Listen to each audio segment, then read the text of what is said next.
టైంలో ముఖ్యమంత్రి ఉన్న టైంలో అవి కూడా ల్యాండ్స్ వస్తాయో తెలియటమే మేడం.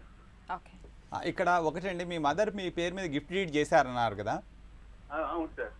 గిఫ్ట్ డీడ్ చేశాక మళ్ళీ దాన్ని క్యాన్సిలేషన్ చేయడం జరిగిందా? క్యాన్సిల్ చేశారంటే అంటే ఒక 2 years అవతల క్యాన్సిల్ చేశారు సార్.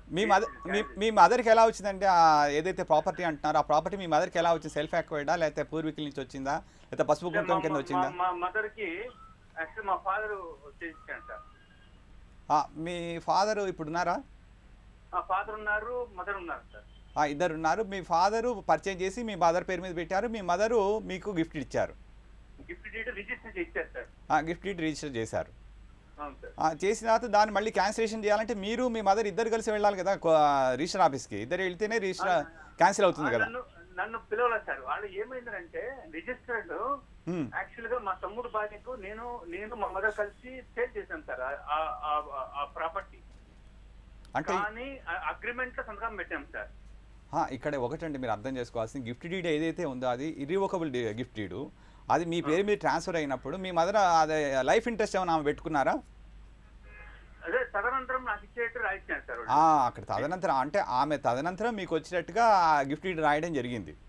రిజిస్టర్ చేశారు. రద్దు పరిచయం వచ్చింది సార్. అదే ఇక్కడ అది ఏమవుతుందంటే ఇప్పుడు ఇద్దరు కలిపి వెళ్తేనే మీకు అక్కడ క్యాన్సిలేషన్ జరుగుతుంది. మీరు మీరు అమ్మటానికి కూడా ఇప్పుడు హక్కు లేదు, అలానే ఆమెకు కూడా అమ్మటానికి హక్కు లేదు అక్కడ. ఇప్పుడు ఎందుకంటే ఇప్పుడు ఇద్దరికి ఏదైతే రైట్ కానీ టైటిల్ కానీ తర్వాత ఇంట్రెస్ట్ కానీ ఇద్దరికి సమానంగా ఉన్నాయి అక్కడ. వీళ్ళైతే ఇద్దరు కలిసి కోర్టుకి వెళ్ళి కోర్టు నుంచి మీరు ఆ క్యాన్సిలేషన్ చేసుకోవాల్సి ఉంటుంది గిఫ్ట్ డీడ్ పర్టికులర్గా. ఎన్ని ఇయర్స్ అయినప్పటికి కూడా మీరు అది ఆల్రెడీ మీరు ఎలా అమ్మారు మీ తమ్ముడు భార్యకి? మా తమ్ముడు భార్యకి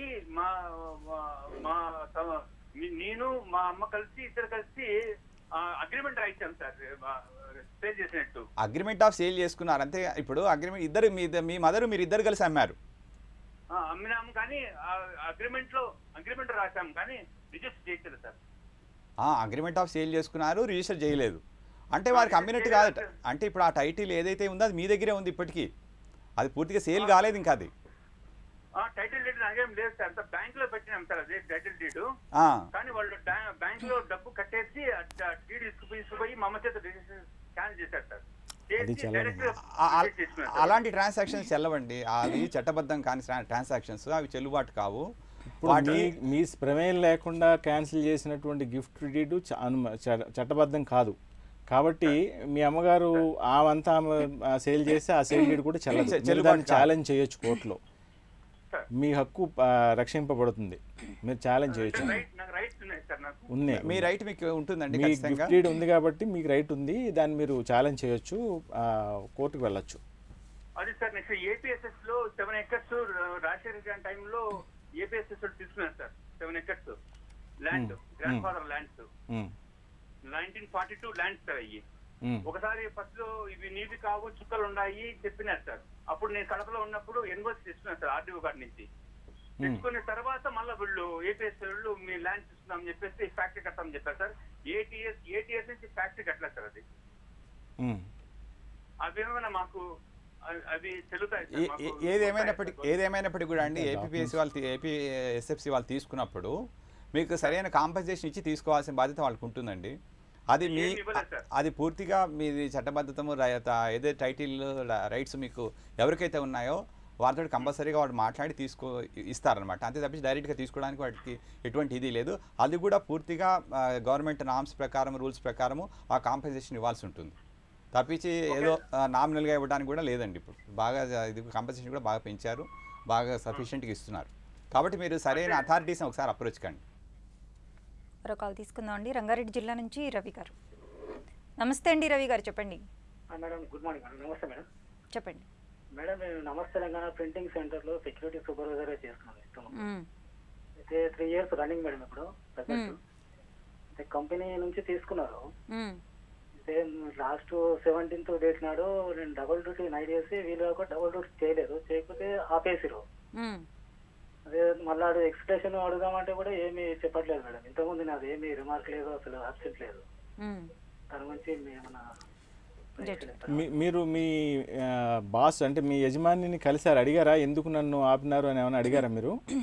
అడిగానండి. అతను అంటాడు మీరు 2 times వార్నింగ్ ఇచ్చినట్టు, నాకు ఇంతవరకు వార్నింగ్ ఇచ్చింది ఏం లేదు, అతను నాకు తప్పే లేదు. అంటే మీకు ఏమన్నా రాతపూర్వకంగా ఏమన్నా నోటీస్ ఏమన్నా ఎక్స్ప్లెనేషన్ అడుగుతూ ఏమన్నా ఇచ్చారా? లేకుండా రావద్దంటే కుదరదు కదా, మీరు వకీల్ ద్వారా ఇవ్వచ్చు అండి, నోటీస్ ఇవ్వండి ఆయనకి 3 years మీరు అది మీరు క్వశ్చన్ చేస్తూ మీరు వకీల్ తోటి నోటీస్ ఇప్పించడం, లేకపోతే మీరు స్వయంగా రాతపూర్వకంగా ముందు నోటీస్ ఇవ్వండి ఆయనకి, ఇలా నన్ను ఎందుకు మీ యజమానికి ముందు నోటీస్ ఇవ్వండి, సమాధానం చెప్తాడు. ఒకవేళ ఆయన ఏం సమాధానం చెప్పకపోతే మీరు కోర్టుకు వెళ్ళొచ్చు, లేదా ఉచిత న్యాయం కావాలనుకుంటే లీగల్ సర్వీస్ అథారిటీని అప్రోచ్ అండి. Secretary legal service authority Rangareddy, secretary legal service authority. Out sourcing అండి లేకపోతే డైరెక్ట్ గా కంపెనీ వారిది? లేదండి, డైరెక్ట్ కంపెనీ నుంచి ఐడి కార్డ్ ఇచ్చేది, గ్రూప్ నంబర్ అండి, గ్రూప్ నంబర్ కూడా ఇచ్చారు మాకు. కాకపోతే మేనేజ్మెంట్ కు తెలుసా తెలియదా, మా మీద ఏంటంటే హెడ్ ఒక అతను ఉంటాడు. అందుకే మీరు ముందు ఒక నోటీస్ ఇస్తే దానికి సమాధానం ఇచ్చినప్పుడు మీకు కొంచెం ఇన్ఫర్మేషన్ వస్తుంది దానిలో. వాళ్ళు సమాధానం ఇవ్వకపోతే ఇంకప్పుడు మీరు ఎలా అప్రోచ్ అవ్వచ్చు. మరో కాల్ తీసుకుందాం అండి. నల్గొండ నుంచి నాగరాజ్ గారు. నమస్తే అండి నాగరాజ్ గారు, చెప్పండి. మేడం, నేను ఎలక్ట్రిసిటీ డిపార్ట్మెంట్ లో ఒక 3-4 ఏళ్ళు పనిచేశాను మేడం, నల్గొండ డిస్ట్రిక్ట్ లో మేడం. అయితే నన్ను ఏడీ గారు వద్దు బాబు నువ్వు పనికి అని చెప్పేసి నాకు ఏ లెటర్ ఇవ్వకుండా, ఏ కాంట్రాక్టర్ ఉన్నా గానీ మా కాంట్రాక్టర్ వద్దని చెప్పకుండా సారే వద్దని చెప్పాడు మేడం. అయితే నేను దాంట్లో చేసినప్పుడు అటెండెన్స్ ఉంది మేడం, రికార్డు రోజు డైలీ సిగ్నేచర్ పెట్టేది మేడం. దాన్ని మంత్లీ ఏడీ గారు వెరిఫై చేసి ఇనిషియల్ చేసేది మేడం. తర్వాత మంత్లీ ఆ కాంట్రాక్టర్ వచ్చి దానికి సంబంధించిన బిల్లు పెట్టి మాకు డబ్బులు మాత్రం చేతికే ఇచ్చేది మేడం. ఒక 4 సంవత్సరాలు చేశాను మేడం. నన్ను ఆ కారణం చేత ఉట్టినే ఏడీ గారు వాళ్ళు బలవంతంగా వాళ్ళ మనుషులు పెట్టుకోవడానికి నన్ను వద్దని చెప్పారు మేడం. ఇప్పుడు మీరు ఏం చెప్పారు, మీకు రావద్దని చెప్పేశారా ఎట్లా? నేను ఐటీఐ ఉంది సార్, ఖాళీగా ఉందని అర్హత ఉందని తీసుకున్నారు సార్ ఫస్ట్. కాదు, ఇప్పుడు మీరు మిమ్మల్ని రావద్దని చెప్పారా, ఏం జరిగింది తర్వాత? నన్ను రావద్దని చెప్పాడు సార్, వాళ్ళ మనుషులు పెట్టుకున్నాడు సార్. మీరు మరి అంటే మీరు కోర్టుకు వెళ్ళడానికి మీకు స్తోమత ఉందా, కోర్టుకు వెళ్ళి చేయగలుగుతారా? నాకు స్తోమత లేకనే 2-3 ఏళ్ల నుంచి ఖాళీగా ఉంటున్నాను సార్ ఇంటి దగ్గర. అంటే మీరు నేను ఆఫీస్ లో చుట్టూ తిరుగుతున్నాను సార్. ఒకసారి లేబర్ ఆఫీస్ నల్గొండకి వెళ్ళాను సార్, కలెక్టర్ ఆఫీస్ కూడా 2-3 సార్లు కలెక్టర్ గారికి కూడా అప్లికేషన్ పెట్టాను సార్, న్యాయం జరగలేదు సార్, వాళ్ళు కూడా ఏం పట్టించుకోవడం లేదు సార్. మీరు ఒక పని చేయండి, ఉచిత న్యాయం కావాలని చెప్పి ముందు లీగల్ సర్వీస్ అథారిటీకి ఒక అర్జీ ఇవ్వండి సార్. అక్కడి నుంచి ఎవరినైనా ఒక వకీల్ని మీకు సహాయంగా ఇచ్చి వకీల్ ద్వారా మీకు ఏం చేయాలో చేస్తారు. ఎందుకంటే ఇప్పుడు మీకు నేను ఏం చెప్పినా లాకి సంబంధించింది మీరు అర్థం చేసుకోలేరు కాబట్టి మీరు ఏం చేస్తారంటే ఒక దరఖాస్తు, ఇప్పుడు మీరు చెప్పిందంతా ఒక దరఖాస్తు రూపంలో రాసి సెక్రటరీ లీగల్ సర్వీస్ అథారిటీకి అప్లై చేయండి. ఇలా నేను వకీల్ని పెట్టుకునే స్తోమత లేదు, నాకు ఉచిత న్యాయం అందించండి అని. సో మీ కేసుకి ఎవరైతే సమర్థంగా పని చేయగలుగుతారని అనుకుంటారో వాళ్ళని మీకు అపాయింట్ చేసి వారి ద్వారా మీకు తగిన సహాయం అందిస్తాం.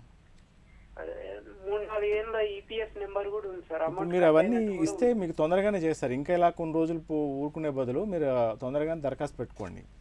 3-4 years పోరాడుతున్నా సార్, కలెక్టర్ ఆఫీస్ చుట్టూ తిరుగుతున్నా. అదే అందుకని మీరు జరుగుతుందండి, మీరు చెప్తారు, ఎవరో ఒకళ్ళు మీకు మంచి అడ్వైజ్ ఇప్పించి చేయిస్తాం మేము. విజయభాస్కర్ రెడ్డి గారు, శాశ్వత లోక్ అదాలత్లో ఎలాంటి కేసులు పరిష్కరిస్తారు? ముఖ్యంగా ఈ శాశ్వత లోక్ అదాలత్కి ఇందాక మన చైర్మన్ గారు చెప్పినట్టుగా లోక్ అదాలత్కి డిఫరెన్స్ ఉందండి.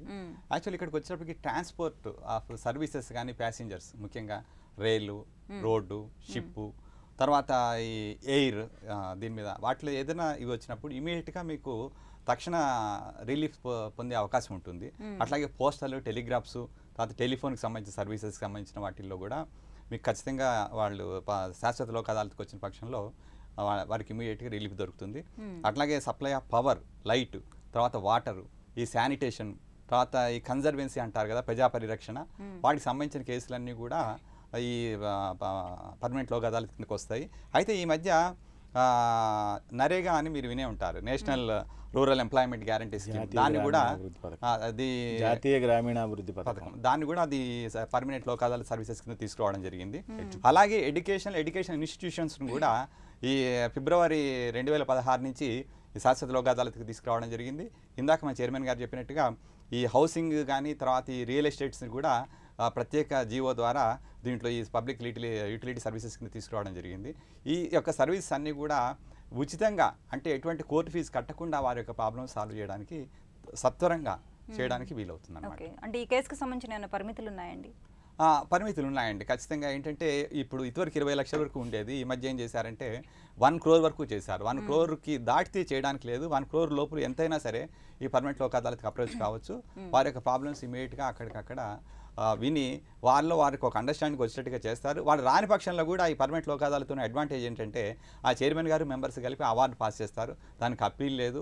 తర్వాత ఆ లోక్ అదాలత్కి దీనికి మెయిన్ డిఫరెన్స్ అదేనండి. అక్కడ వచ్చి అవార్డు పాస్ చేయడానికి ఉండదు వాళ్ళ సమ్మతి లేకుండా. కానీ ఇక్కడ వాళ్ళ అండర్స్టాండింగ్కి రాని పక్షంలో ఇమీడియట్గా వీళ్ళ మెంబర్సే ఒక అవార్డు పాస్ చేసి ఆ ప్రాబ్లం సాల్వ్ చేయడానికి అవకాశం ఉంటుంది. వాళ్ళకి ఆ అర్హత ఉంది. అది సివిల్ డిగ్రీతో ఈక్వల్గా పరిగణించడం జరుగుతుంది. థ్యాంక్ యూ సో మచ్ అండి. ఇప్పటి వరకు మనం శాశ్వత లోక్ అదాలత్లు, న్యాయ సహాయం అంశంపై సలహాలు, సూచనలు స్వీకరించాం. వచ్చే శనివారం 9:30 న్యాయ సేవా కార్యక్రమంలో మళ్ళీ కలుసుకుందాం. అంతవరకు సెలవు. నమస్కారం.